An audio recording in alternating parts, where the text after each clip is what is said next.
Fitaccen jarumin daɗin kowa ya rasu. An gudanar da taron marubuta a Kano. Ko me ya ƙunsa?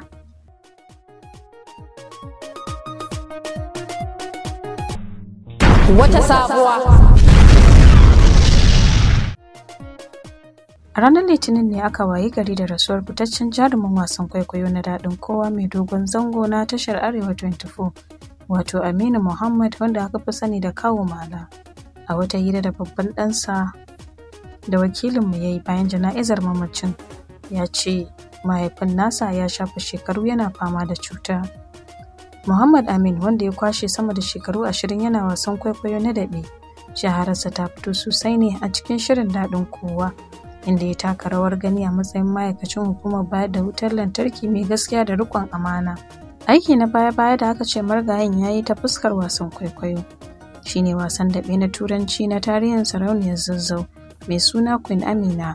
Atisayen wasan da muka taɓa baku labari a wannan shiri, marigayin shi ya ja ragamar wasan a matsayin babban dogarin sarauniyar. Furodusan shirin kuma fitaccen jarumi Ibrahim Mandawari a wani sakon ta'aziyarsa da wata sabuwa ta yi arba da shi ya ce, na san Aminu kimanin shekaru 2 da suka wuce a dalilin wani audition da muka kira yayin da muke kokarin samar da wata stage drama akan tarihin Amina sarauniyar Zazzau, wanda muka yi haɗin gwiwa da hukumomin tarihi da al'adun gargajiya na jihohin Kwara da Kano da nufin halartar wani bikin al'adun gargajiya a ƙasar Spain. To Allah cikin ikonsa Aminu sai ya samu nasarar shiga cikin waɗanda aka zaɓa. Daga nan kuma muka fara rehearsal tare. Allah ya sani tunda na fara wasan kwaikwayo a stage ko a talabijin, ban taɓa gamuwa da jarumi mai haƙurin jure rehearsal irin Aminu ba. Hasali ma rol ɗin da aka bashi a cikin Queen Mina wani rol ne mai matuƙar wahala, domin ba kowa ne zai iya fito da abin da ake so ba, musamman a wannan lokaci da matasan jarumai ba sa son rehearsal. Kazalika ita wannan stage drama ana yin ta ne cikin harshen Turanci, kaga kenan aiki biyu ne, wato language da performance. Aminu yana da tsananin biyayya ga darakta da producer, sannan ya iya zama da jarumai 'yan uwansa. Hakan ne ma ta sa da na himmatu matuƙa sai da na samo international passport ɗinsa domin shirya waccan tafiya zuwa Spain. Muna addu'a Allah ya ji kansa ya gafarta masa, Allah ya sa aljanna ce makomarsa, amin summa amin. Haka shi ma Yakubu Liman, wanda ya rubuta wasan ya kuma bayar da umarni a wani dogon sakon ta'aziyya da ya rubuta a shafinsa na Facebook, ya bayyana kyawawan halaye na dattako da kuma iya mu'amala na marigayin. Sannan ya ce yana daga cikin mutanen da ke zuwa akan lokaci, yana kuma ɗaya daga cikin waɗanda suka fara haddace furucinsu, wato lines, tare da kawo su babu ɓata. Sannan bai gajiyawa da hawa da sauka kan dandalin wasa domin maimaici ko sau nawa ne. Sannan bai taɓa ƙorafi ko ƙosawa ba, kuma duk da cewa ya manyanta bai taɓa nuna hakan a mu'amalarsa da kowa ba a wurin a duk tsawon wannan lokaci, sai dai wasa da raha da kowa. Haka kuma a lokacin da ake fafutukar yin tafiyar, marigayin ya nuna haƙuri da kawaici da kuma juriya na wahalhalun da aka samu, waɗanda suka yi wa tafiyar tarnaƙin da ba a yi ta ba. Ni dai na ji daɗin aiki da Kawu kamar sauran abokan aikina, na kuma ji mutuwar nan tasa matuƙa, da fatan Allah ya masa gafara, ya sa ya huta, Allah kuma ya masa tukuici da gidan aljanna maɗaukakiya. Haka shi ma jarumi Tijjani Faraga ya yi aiki da marigayin wasan Queen Mina, ga abin da yake cewa dangane da marigayin. Zan yi wannan maganganu ne bisa rashin da muka yi na ɗaya daga cikinmu wanda yake da haƙuri da juriya kuma da karɓar umarni babu girman kai da yin ƙoƙarin abubuwan da na gaba da shi suka sashi. Kawu Mala labarin shi ya karaɗa ko'ina bisa jajircewar da yake na rol ɗin da aka bashi a daɗin kowa. Sannan kuma idan an dawo ɓangaren stage drama, nan ma ya riga ya yi fice a sunan shi na ganda. Don haka ina mana ta'aziyya na rasuwar Muhammadu Aminu. Rufa'i Yakubu, wanda aka fi sani da Salihi a shirin daɗin kowa, sun yi aiki tare da ɗan wasan, ga kuma abin da yake cewa game da zamansu da marigayen. Gaskiya mun yi rashi, Allah ya ji kan Kawu Mala, Allah ya gafarta mai. Gaskiya Kawu Mala mun ji mutuwarsa saboda mutum ne mutumin kirki wanda mun yi mu'amala da shi daban-daban.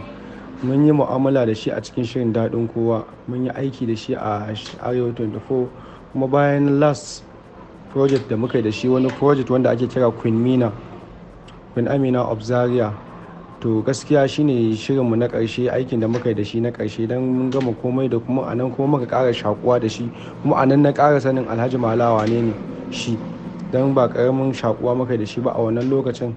Gaskiya a nan na gane yadda yanayin yace mu'amalarsa, kyakkyawan halayyarsa da sauran abubuwa a tattare da shi.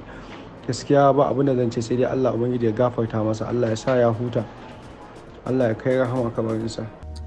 An yi jana'izar marigayin a safiyar ranar Litinin, aka kai shi makwancinsa a ƙaramar hukumar Nasarawa da ke jihar Kano kamar yadda addinin Musulunci ya tanada.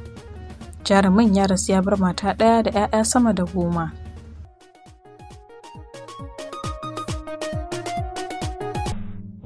Wata sabuwa. A wata sabuwar kuma, a makon da ya gabata ne aka yi babban taron marubuta a birnin Kano, wanda ya samu halartar marubuta, manazarta, malaman jami'o'i da 'yan jarida da dama daga sassan kasar.